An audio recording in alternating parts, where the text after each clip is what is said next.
नमस्कार दोस्तों, कैसे हैं आप लोग। 2 जून 2025 शाम के 5:09 पाकिस्तान की राजधानी इस्लामाबाद, सेक्टर G13। ये जो फुटेज में आपको लड़का भागता हुआ दिखाई दे रहा है, ये कुछ मिनट पहले एक जघन्य अपराध को अंजाम देके भागा है, जिसने पूरे पाकिस्तान की मीडिया और तो और इंटरनेशनल मीडिया को हिला के रखा। ये फुटेज सिर्फ एक कातिल की पहचान नहीं है, बल्कि एक ऐसे समाज को आईना दिखाने वाला फुटेज है जो कि सोशल मीडिया के बढ़ते हुए प्रभाव और उनके इन्फ्लुएंस से घातक होती जा रही है। जिसका कत्ल हुआ वो कोई आम लड़की नहीं थी, नाम था सना। वो एक सोशल मीडिया स्टार, लाखों दिलों की धड़कन, एक डिजिटल इन्फ्लुएंसर, लेकिन उसकी यही लोकप्रियता उसकी जान की दुश्मन बने। सना यूसुफ नाम सुनते ही एक खिलखिलाता हंसता हुआ चेहरा। टिकटॉक पे 8 लाख, इंस्टाग्राम पे 5 लाख फॉलोअर्स थे उसके। वो ज्यादातर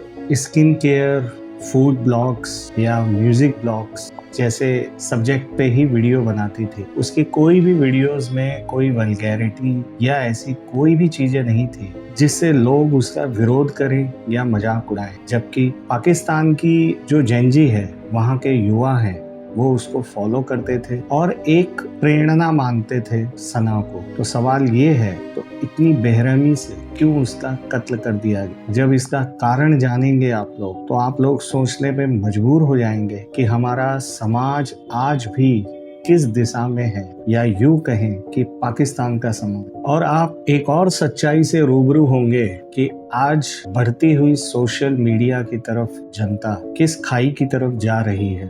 जो सोशल मीडिया की चमक है, उसके पीछे का सच ज्यादातर लोगों को नहीं पता। घटना वाले दिन सना अपने इस्लामाबाद वाले घर पे ही थी और उसकी माँ कुछ दूर मार्केट में कुछ सामान लेने के लिए बाहर गई थी। लेकिन सना की माँ ने जल्दबाजी में जो मेन गेट है घर का, वो बंद करना भूल गई और इसी मौके की तलाश में एक शख्स जो कि 3-4 घंटे से झाड़ियों में छुपा हुआ था, बाहर निकलता है और सना के घर की तरफ बढ़ता है, एंट्री करता है। सना की फूफी सामने आती है। उनकी फूफी उस शख्स को नहीं पहचानती थी। वो सना के बारे में जब पूछता है तो उनकी फूफी जो है वो सीढ़ियों की तरफ इशारा करती है और ऊपर का कमरा दिखाती हैं और खुद किचन में चली जाती हैं पानी लेने के लिए। लड़का सीढ़ियों से होते हुए ऊपर के कमरे में जाता है, सना को आवाज देता है और कुछ ही मिनटों में दोनों में बहस शुरू हो जाती है। फूफी को इसकी आवाज साफ सुनाई दे रही थी। सना की फूफी के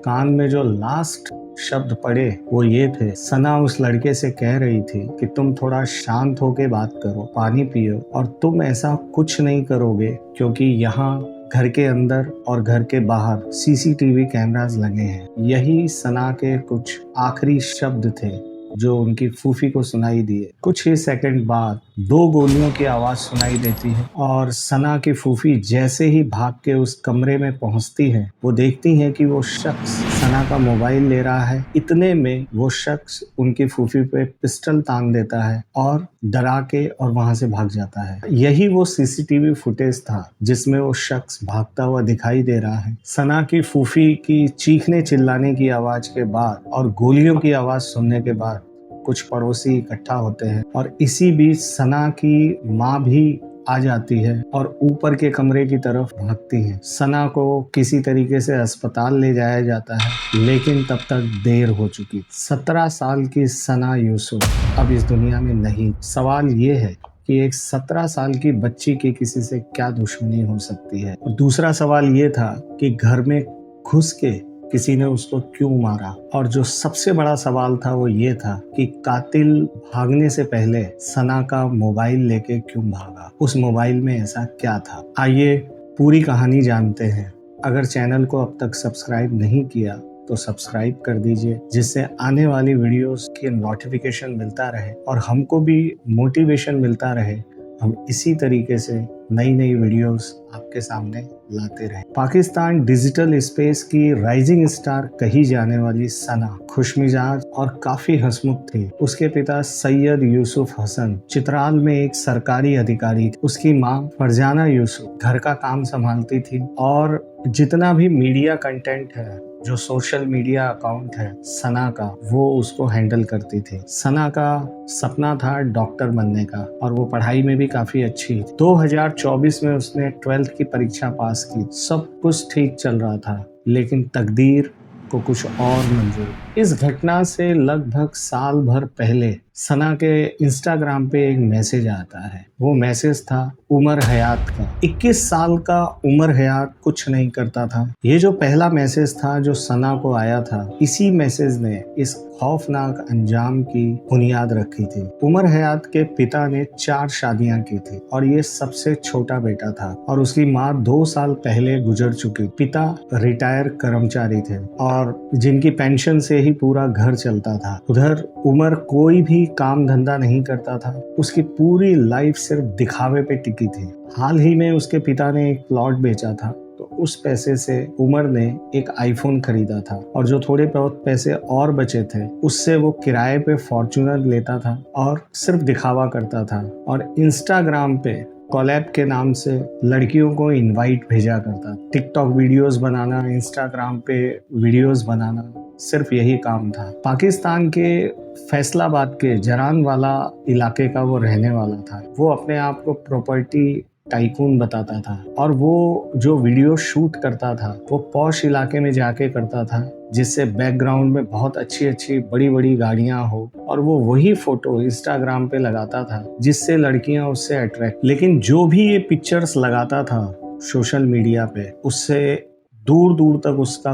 कोई नाता नहीं था, उसमें कोई सच्चाई नहीं थी। उसकी जिंदगी यूं कहें तो झूठ के सहारे पे चल रही थी और सिर्फ झूठ ही नहीं, उसका स्वभाव इतना खराब था कि उसके मोहल्ले वाले भी उससे झगड़ा करते थे। फोटोशूट या फिर म्यूजिक वीडियोस के नाम से वो लड़कियों को अप्रोच करता था, उन्हें लालच देता था और ये सारे अप्रोच वो इंस्टाग्राम के थ्रू मैसेज करके और दूसरे सोशल मीडिया के जरिए वो किया करता था। एक दिन ऐसे ही वीडियोस देखते देखते उसकी नज़र इंस्टाग्राम पे सना के प्रोफाइल पे पड़ी। सना एक बड़ी इन्फ्लुएंसर थी, वो ये बात जानता था, इसलिए उसको डायरेक्टली अप्रोच नहीं कर सकता था। इसलिए उसने ब्रांड डील्स के नाम पे उसको मैसेज भेजा। अब जो उसने टेक्स्ट मैसेज भेजा था या फिर जो उसकी प्रोफाइल की पिक्चर थी, तो प्रोफाइल पे दिखावा करना तो बहुत आसान होता है। उमर खुद को एक प्रभावशाली बाप का बेटा बताता था और प्रॉपर्टी टाइकून तो अपने आप को बताता ही था। तो इसी तरीके से वो लगातार सना को मैसेज करने लगा। एक बड़ी इन्फ्लुएंसर होने के नाते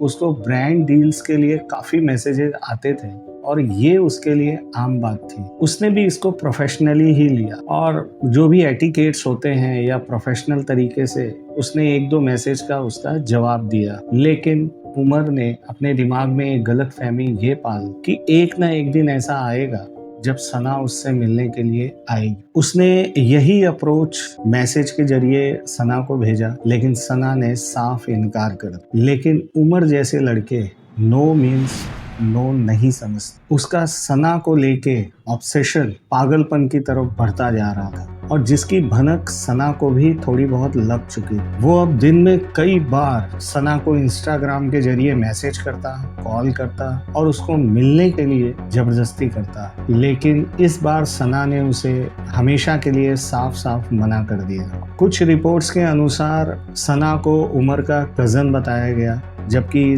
इन बातों में कोई भी सच्चाई नहीं है। सना एक स्ट्रॉन्ग और बेबाक लड़की थी। उसने घर पे भी ये सब चीजें बता दी थी कि किस तरीके से वो मैसेज कर रहा है। लेकिन एक फीमेल इन्फ्लुएंसर के नाते उसे पता था कि इस तरीके से मैसेज आना, इस तरीके से क्रिप मैसेज आना, ये सब आम बात है। इसीलिए उसने इन चीज़ों को इग्नोर करना शुरू किया। शायद अनजाने में सना से एक बहुत बड़ी गलती हो चुकी थी, क्योंकि जिस समय इनके मैसेज का आना जाना लगा था उस समय कहीं ना कहीं उमर को सना के घर के बारे में पता चल गया था कि वो कहाँ रहती है। और दूसरा, सना जब भी अपने वीडियोस को अपलोड करती थी इंस्टाग्राम पे, वीडियोस के जरिए भी उमर कई चीजों को जानने लग गया था। 29 मई 2025 सना का बर्थडे था। उमर जो पूरी तरीके से ऑब्सेस्ड हो चुका था, सना के लिए ढेरों गिफ्ट खरीद कर इस्लामाबाद के पिंडी से एक फॉर्च्यूनर किराए पे ले अपने घर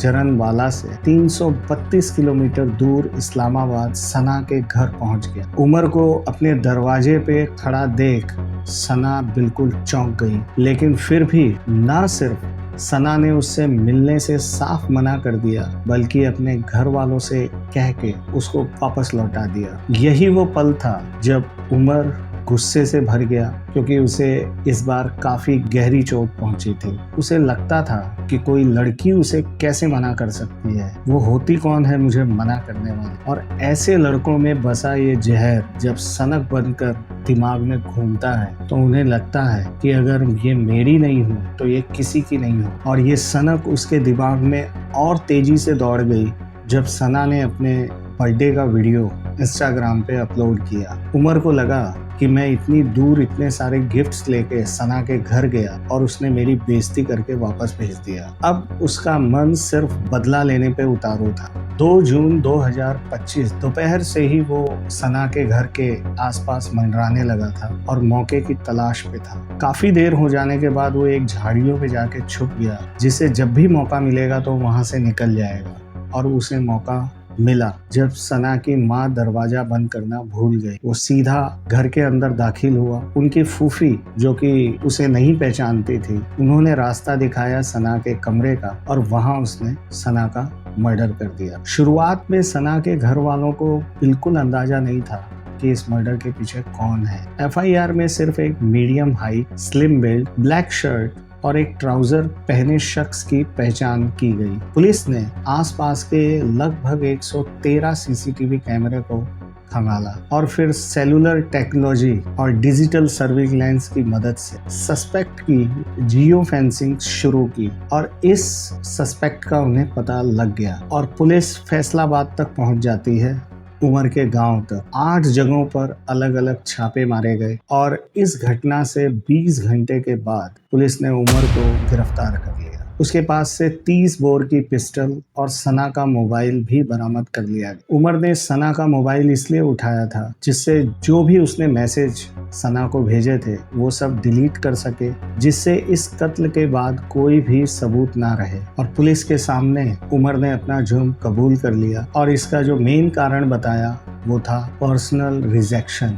It was a case of repeated rejections. ये खबर सिर्फ पाकिस्तानी मीडिया नहीं, पूरे इंटरनेशनल मीडिया में फैल गई। लेकिन सबसे हैरानी की बात ये थी कि पाकिस्तान के लोग, पाकिस्तानी मीडिया इस कत्ल को सही और जस्टिफाइड ठहरा रहे थे। कोई उमर हयात के इस क्राइम को सही ठहरा रहा था और कोई इस कत्ल को सफाई बता रहा था, क्योंकि ये कुछ लोगों की सड़ी हुई मानसिकता को दिखाती है, जिनको ये लगता है कि कोई फीमेल इन्फ्लुएंसर सोशल मीडिया पे वीडियोस कैसे बना सकता है, वो उसके कल्चर का अपमान कर रही है। लेकिन अगर हम सना की बात करें तो सना कोई भी ऐसा वल्गर वीडियोस नहीं बनाती थी। उसके जो कंटेंट थे वो हमेशा यूजफुल होते थे और सना को पता था कि किस हद तक जाना है। और जो भी ये गलत कमेंट्स आए, ये मेरा पर्सनल ओपिनियन नहीं है, बल्कि खुद पाकिस्तान की जनता ने, वहाँ की मीडिया,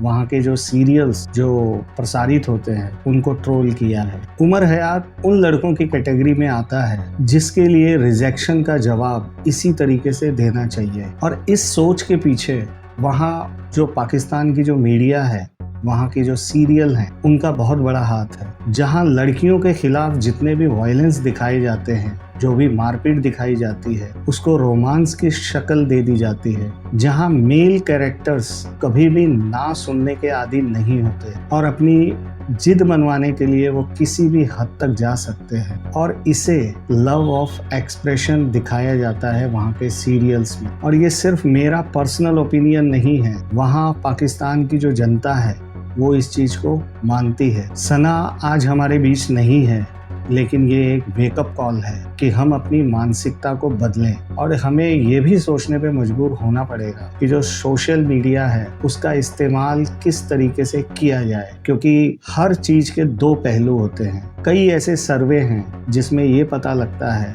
कि हम सोशल मीडिया या इंस्टाग्राम पोस्ट या कोई भी शॉर्ट्स हम पूरे दिन में कितनी बार देखते हैं, कितने टाइम तक देखते हैं, उससे कहीं ना कहीं हमारे जीवन पे, हमारे रोजमर्रा के कामों में बहुत असर पड़ता है। खास तौर पे जो छोटे बच्चे हैं वो ज्यादातर इसके चंगुल में फंसते जा रहे हैं। दूसरा, इस केस ने एक और पहलू पे इशारा किया है कि ऑनलाइन दुनिया में ना का मतलब ना क्यों नहीं होता। हम उम्मीद करते हैं कि सना के कातिल को जल्द से जल्द कड़ी सजा होगी ताकि ऐसी मानसिकता वाले लोगों को एक कड़ा संदेश पहुंच सके। दोस्तों, ये था सना हत्याकांड का पूरा केस। दोस्तों, अगर इस केस में आपका कुछ कमेंट हो, कुछ आपकी राय हो, तो प्लीज़ आप ज़रूर दें और मैं हर कमेंट का पर्सनली सबको जवाब देता हूं। तो आपके कमेंट्स का इंतज़ार रहेगा। तब तक अपना ध्यान रखें। नमस्कार।